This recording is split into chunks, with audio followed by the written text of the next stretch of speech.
How have the exam boards responded with respect to dictation? I'm going to spend a little while on this because this is something which is new, and I think people are particularly interested in what the assessment criteria are going to look like for this. So, dictation. What could the variables be? First of all, criteria. It could be holistic or it could be per word. And there is a difference there. When we had the drafts, it was AQA who went for per word, Edexcel went for holistic, and it's the other way around now. Continuity. It could be that you've got single words where you've just got to fill in the gaps, or it could be continuous sentences, or it could be a mixture. And you'll see that it's ended up with Edexcel having the mixture and AQA having continuous sentences, whereas originally AQA had all interspersed. Then when you're looking at how to mark it, are they giving any indicative content? And that's where you look at the number of examples there are. That's going to help you to teach this, I think, if you and to do assessments yourself, if you understand the assessment criteria. Here's what the AQA listening foundation looks like. So there's the transcript. It'll be within part of the listening, and this bit will be repeated 3 times. You'll hear the whole thing once. Second time it'll be put into sections, and then the third time the whole thing again. And I've highlighted the words which are outside the vocabulary. That's what the requirement was, that they have to be able to transcribe some words that are not on the list. So for AQA, amazingly enough, the word poulet, chicken, is not on the list, and chemise is not on the list either. And you can see here it's continuous. You've got space to be able to write it in, and here we've got the criteria. And for AQA, they've gone for 2 of the assessment objectives. They've allowed 4 marks for to what extent you communicate, regardless of the phonetics, regardless of the grammar, is it communicated? And then half of the marks are for, and they put the 2 together, transcribe correctly, so what's the phonetics like, and alongside that, to what extent is it grammatical? So that's different from what we're going to see for the Edexcel. So Edexcel, firstly, what's different is that you do have some words there which are single words within a context, and then you have 3 sentences where they are continuous. So here are the sentences. So my family likes music. You're just looking for the word family and music. I play piano, brother, violin, and then these are the sentences. And as throughout Edexcel, they will be hearing that 3 times, but it hasn't got the chunks. When you look at the criteria, that's different in that here they've gone for counting up which of those are correct. If they are phonetically correct, and according to the number which are correct, then you will get different marks. So you have to get 19 or 20 to get 10.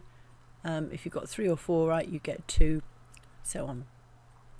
And then within the criteria, you've got exemplification, and that's what I'm going to look at a bit more now. Here's a comparison of the mark schemes side by side. On the left, the AQA, and on the right, the Edexcel. So this is really showing how AQA have gone for 2 of the assessment objectives. So firstly, AO1, that's showing that you can communicate the meaning of what you've heard. So you've heard something and you're communicating its meaning. AO3 is to do with the accuracy of the phonetics and the grammar, those together. And that's quite different, isn't it, from Edexcel, where really they're just looking at it word by word, to what extent are the phonics correct. But they do within that make it clear as to the 5 categories of to what extent you're going to reward. There are 3 categories where you do reward, and there are 2 where you don't reward them. So you do reward them, obviously, if it's absolutely correct. You reward it if, even if the grammar is incorrect, the spelling is correct. So, for example, fine to write de maison without an S on the end. And it's also fine if the French person or the French speaker were to pronounce the word and the word was still recognisable, you would get the marks. It's fine to have double consonants, an extra letter there, so sir with an E instead of without one, and if you haven't got the accent on pêche. I think, interesting though, these non-rewardable ones. So one is if it's a misspelling because of the incorrect application of the sound spelling symbol correspondence. Well, you can understand that. So if they, for example, they've heard the word violon for violin and they've spelt it in the English word violin, then they won't get that because they haven't recognised that on instead of the in. This last one I think is going to be quite difficult to understand because they will not accept misspellings which are so inaccurate that the words are unrecognisable if seen on their own in isolation. So they give an example of that as being G-A-T-T-O, gâteau. So if it was le gâteau au chocolat est bon, there I have to say, I have been asking people, and if you heard the word gâteau, you would know that it meant cake. So that I think is going to be something which I expect people to be asking questions about. But whatever happens, with all of these, whether it's AQ or Edexcel, they're open about the fact that examiners would discuss and would get guidance on an individual basis. So, but certainly that category is going to be a bit more difficult, I think, to understand. I thought you'd like to see what this looks like in practice. You can see this obviously if you look at the exam, the specifications themselves in the SAMS marking scheme. So here we've got AQA.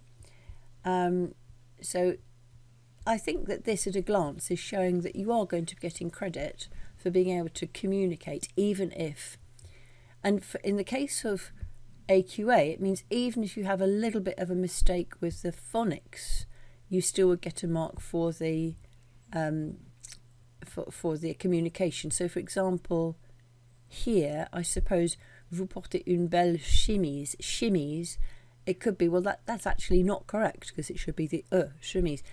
Their approach is we're really looking for communication. Could a French person really understand if you said chemise rather than chemise? Would you get it? So I think that's a reasonable interpretation there. Here, okay, that is not how you say it. Bien, that's not how you would pronounce it. But the idea is that a French person would understand what they're trying to say there. So those show you the green I've highlighted to show which ones were rewarded for communication. And then underneath you've got what they would get for the grammar. So here, even though they've missed off the accent there, even though they've missed off the E there, even though they've misspelt that, they still would get full marks there.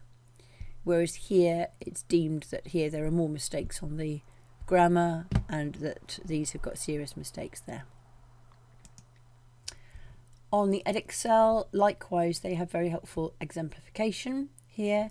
I mentioned about the different categories of if it's acceptable. Rewardable 2 is where there might be a grammar, it might be something wrong with the grammar. Category 3, where there are things which have the same sound but different spellings, but you don't get it if you don't apply the application. So here, famille would not be, they wouldn't accept FIMIL, they wouldn't accept VIOLIN. I've got a feeling with the AQA they would accept that, wouldn't they, for the communication, but then they might not accept things if they under the grammar, if the grammar is incorrect. And then have we got any examples where it's unrecognisable? Yeah, so here again, this is another example of what someone might have written. Rewardable if it's correct. Rewardable even if you get the ending incorrect. Rewardable if it's the correct sound spelling, so that is musique, if you say it's all that. I'm not sure about that. But these are the ones which are seen as being incorrect. So, ma sœur chante, not accepting that, because you wouldn't hear the T, would you, if it was spelt like that. This, I think, is a bit difficult, isn't it? Because concert is the word that's not on the list, concert, and that's not being accepted. I think it'd be quite difficult to know that that's CERT. This is where French, of course, is much more demanding than we're not going to have these discussions, are we, with German and Spanish in the same way. And there's another example. So that's to show the approach that's being given there. With all of this, I think what's really good is for both boards, they are giving you examples. You're not having to wait until you see the first examiner's report or the first marking scheme to be able to get these. From the outset, you've got an idea as to what is accepted and what isn't.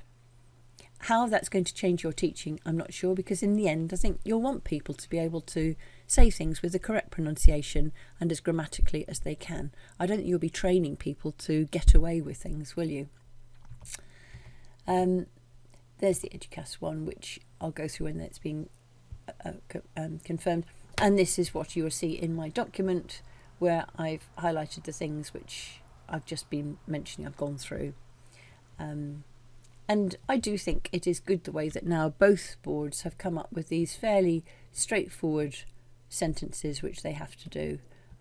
They were a little bit more complicated in the draft one, and now they've both been made so that they are much more straightforward, which I think is good. So that when you look into the document, there's more analysis there.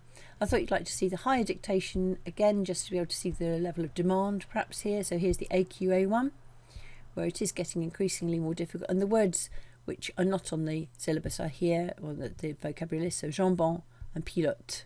So from that you should be able to work out, and I think that's reasonable. Pilote, you'd know that there must be something after the T to hear the pilote, and then you've got those sounds there.